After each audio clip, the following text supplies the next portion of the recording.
कांग्रेस का एजेंडा है कि वो सरकार में आने के बाद कश्मीर में आर्टिकल 370 वापस ले आएंगे।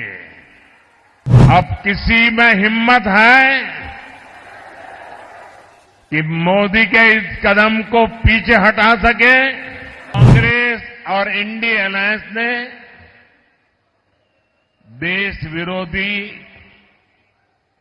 और नफरत की राजनीति के 2 सेल्फ गोल कर लिए हैं।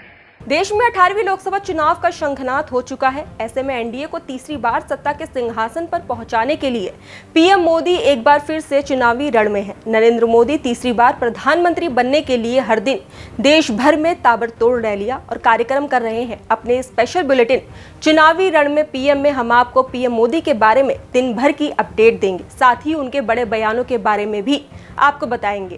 जय श्री राम, जय श्री राम। अब की बार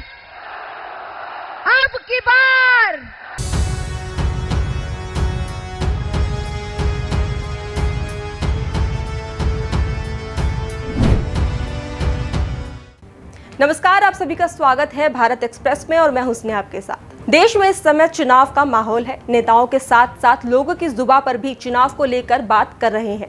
ऐसे में चुनाव और भी खास हो जाता है जब एक तरफ पूरा विपक्ष पीएम मोदी के खिलाफ है और दूसरी तरफ पीएम मोदी चुनाव की बागडोर का मोर्चा खुद अपने कंधों पर संभाले हैं।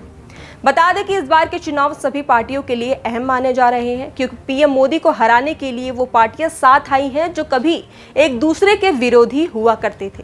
तो वहीं अब ऐसे में देश में चुनाव के दौरान प्रधानमंत्री नरेंद्र मोदी एक के बाद एक ताबड़तोड़ रैलियां और कार्यक्रम कर रहे हैं। बता दें कि आज पीएम मोदी 2 राज्यों के दौरे पर थे, जहां उन्होंने कई जनसभाओं को संबोधित किया। पीएम मोदी 2 राज्यों के दौरे पर थे, जिसमें गोवा और महाराष्ट्र शामिल है।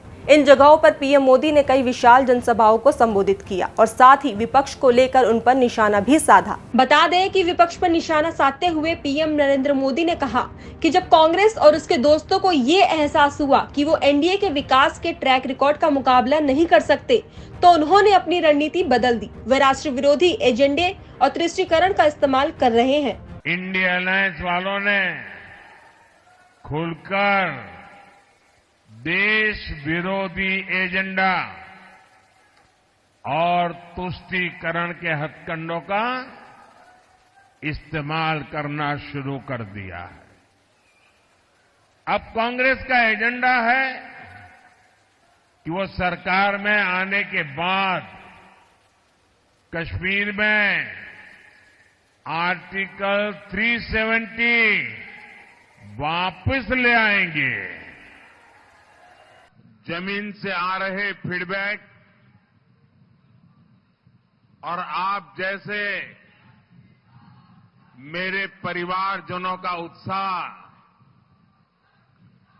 एक ही संकेत दे रहा है।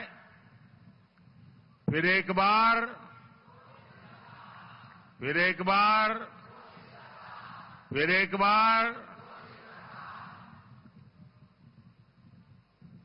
अब मैं जरा एक दूसरा नारा बुलवाता हूं आपसे। बोलेंगे? मैं बोलूंगा, लेकिन अब आपको बोलना है फिर एक बार, ठीक है? गरीबों की सरकार, एससी, एसटी, ओबीसी की सरकार, युवा को अवसर देने वाली सरकार।